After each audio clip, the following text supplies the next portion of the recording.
Right, we will continue our morning media availability with Jimmie Johnson, driver of the number 48 Lowe's Cobalt Tools Chevrolet, currently third in points with 4 wins so far this season. Jimmie, talk a little bit about coming into Dover this weekend.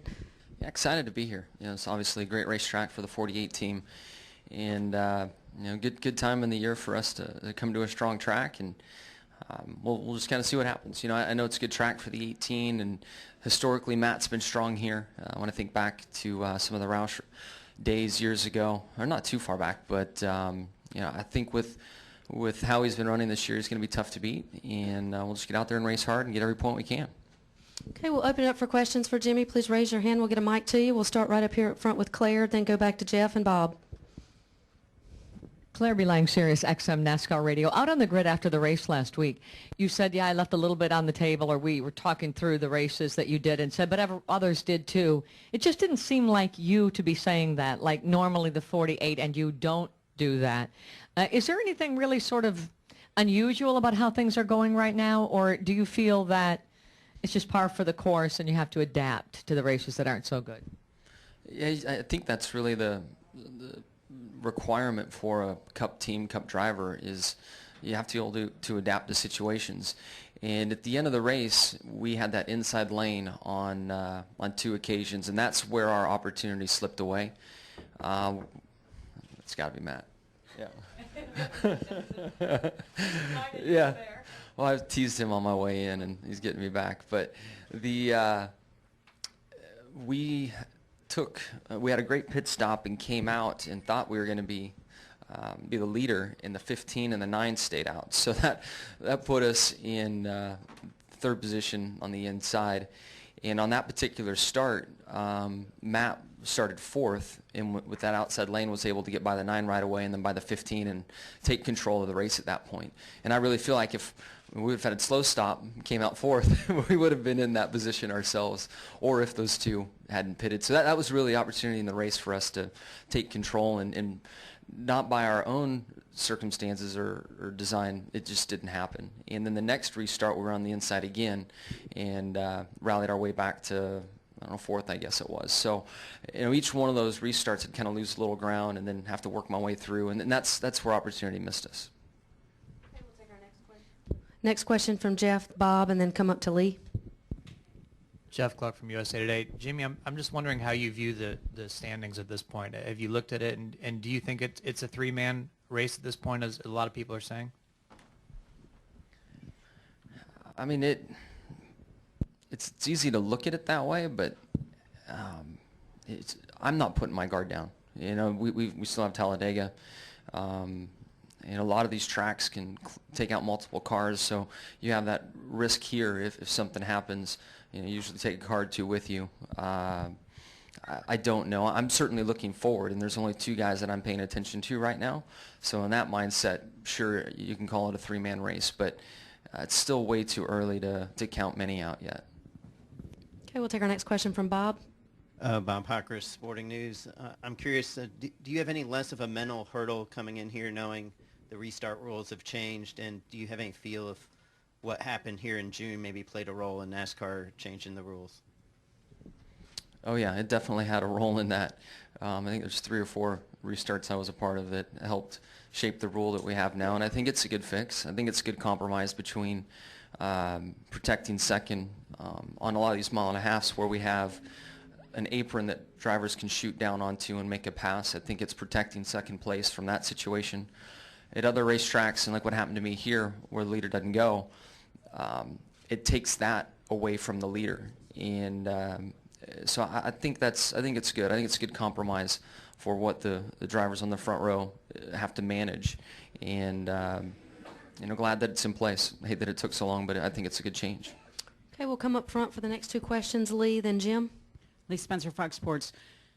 It's one thing for the 5-time champion to have, you know, 1 car ahead of him in the point standings in the chase, but are you concerned that there's 2 Joe Gibbs Racing cars ahead of you, and what do you think has turned the tide for that organization? I mean, it's them and you, and then there's everybody else. What is it about Joe Gibbs Racing right now? Well, we've known for years and years and years that they're a strong organization. when you peak is very important in our season, and I think that the 20 and the 18 are really coming to the top of their game right now at this point of the year, which is good for them. Arguably, and they're still racing left, so I hope this is wrong, but so far, our peak was probably about the third mark of the year, third to 3/8 mark of the year.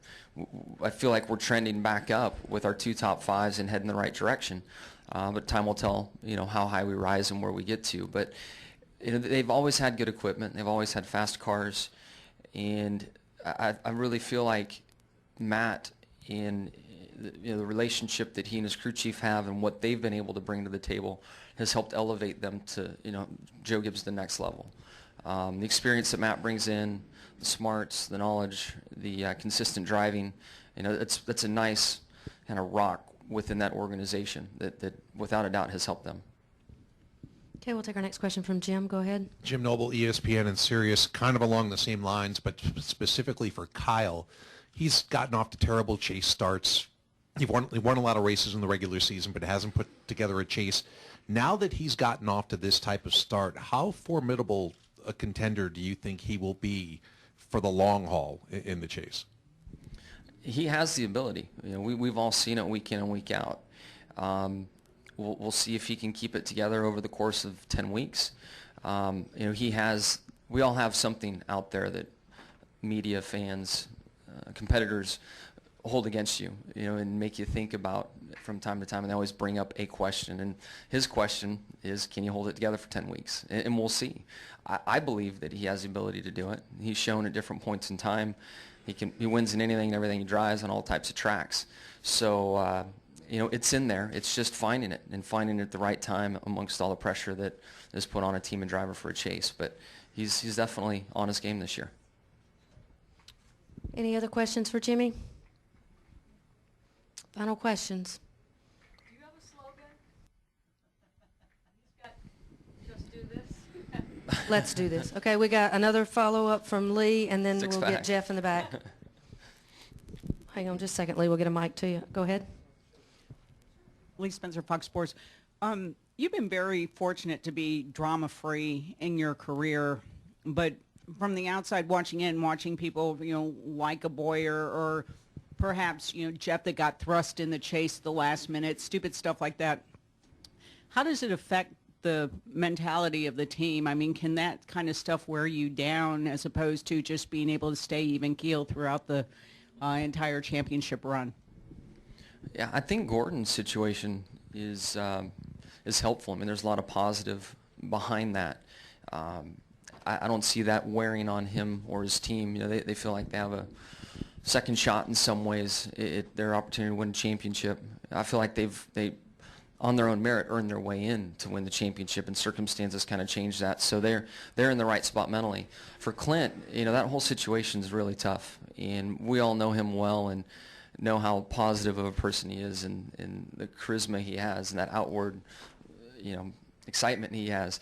To carry around, the load and burden of what's gone on, I don't know for sure, but I'd have to imagine it's tough on him. I mean, it's got to take a toll to some degree, and test him and his team, more than I'm going through in the chase. I'm just focused on going out and running well, and they've got an extra force out there weighing on him. So, without a doubt, I believe it's weighing on him.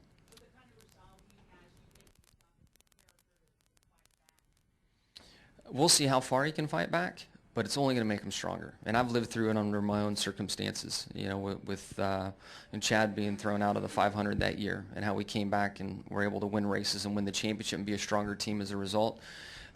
If you look in the immediate, you look at the current point in time, it's tough, it's hard on you. But you fast forward 6 months to a year from now, Clint Boyer and his team are stronger, for sure. Final question, Jeff. Jimmie, you mentioned a couple questions ago that every driver has a question that fans bring up and is kind of like a lingering question. What's yours? What do people bring up to you?